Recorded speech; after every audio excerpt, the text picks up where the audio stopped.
എഫേസ്യർക്ക് എഴുതിയ ലേഖനം 3-ാം അധ്യായം 7-ാം വാക്യം. ആ സുവിശേഷത്തിന് ഞാൻ അവൻ്റെ ശക്തിയുടെ വ്യാപാരപ്രകാരം എനിക്ക് ലഭിച്ച ദൈവത്തിൻ്റെ കൃപാദാനത്താൽ ശുശ്രൂഷക്കാരനായി തീർന്നു. പുതിയ നിയമത്തിൽ സുവിശേഷം എന്നതിന് യേശുക്രിസ്തു എന്നാണ് അർത്ഥം. എന്നാൽ സുവിശേഷത്തെക്കുറിച്ച് വിശദീകരിച്ച് ചിന്തിക്കുമ്പോൾ നിരവധി കാര്യങ്ങൾ പറയേണ്ടി വരും. ഇവിടെ ആ സുവിശേഷത്തിന് എന്ന് പൗലോസ് അപ്പോസ്തലൻ പറയുമ്പോൾ സുവിശേഷത്തിൻ്റെ ഫലമായുണ്ടായ സഭ എന്നതിനെയാണ് അർത്ഥമാക്കുന്നത്. പുതിയ നിയമസഭ മറ്റെല്ലാ സ്ഥാപനങ്ങളിൽ നിന്നും വ്യത്യസ്തവും അതുല്യവുമായിരിക്കുന്നു എന്ന് ഇതിലൂടെ പറയുന്നുമുണ്ട്.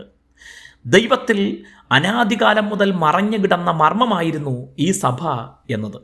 എന്നാൽ ഈ രഹസ്യം പുതിയ നിയമത്തിൻ്റെ പ്രാരംഭത്തിൽ ദൈവം പൗലോസ് അപ്പോസ്തലനും മറ്റപ്പോസ്തലന്മാർക്കും പ്രവാചകന്മാർക്കും വെളിപ്പെടുത്തി.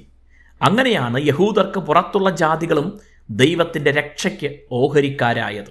മാത്രമല്ല, യഹൂദനെന്നും അല്ലാത്തവനെന്നും ഉള്ള വ്യത്യാസം ഇതിലൂടെ ദൈവം ഇല്ലാതാക്കുകയും സഭയെന്നാൽ ഇവരെല്ലാവരും ഒരുമിച്ച് യേശുക്രിസ്തുവിൽ ഒന്നായിത്തീർന്നതാണെന്നും വ്യക്തമാക്കി.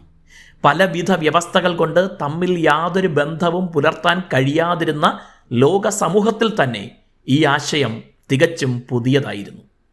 വളരെ അഭിമാനത്തോടെ പൗലോസ് ഈ സുവിശേഷത്തിന് ശുശ്രൂഷകനായി തീർന്നു എന്ന് എഴുതുന്നു. സുവിശേഷവുമായി ചെന്നിടത്തെല്ലാം വളരെയേറെ ഉപദ്രവങ്ങളും പീഡകളും അപമാനങ്ങളും താൻ സഹിച്ചിട്ടുണ്ട്. എന്നാൽ ഈ സുവിശേഷത്തിൻ്റെ മഹത്വം അറിയാത്തവർ അവ്വിധത്തിൽ പെരുമാറുന്നതിൽ തനിക്ക് ആശ്ചര്യമുണ്ടായില്ല. ക്രിസ്തുവിനെ ഉപദ്രവിച്ച ലോകത്തിൽ നിന്ന് ക്രിസ്തു ശിഷ്യർക്ക് വേറെ എന്താണ് പ്രതീക്ഷിക്കാനുള്ളതും? ദൈവത്തിൻ്റെ കൃപാദാനമാണ് തനിക്ക് ലഭിച്ച ഈ സുവിശേഷ ശുശ്രൂഷ എന്ന് അറിയാമായിരുന്നതിനാൽ അത് അദ്ദേഹം ഒരു വലിയ പദവിയായി കണ്ടു. മറ്റൊരു ആശയത്തിനും ഇതിന് പകരമാകാനാകില്ല.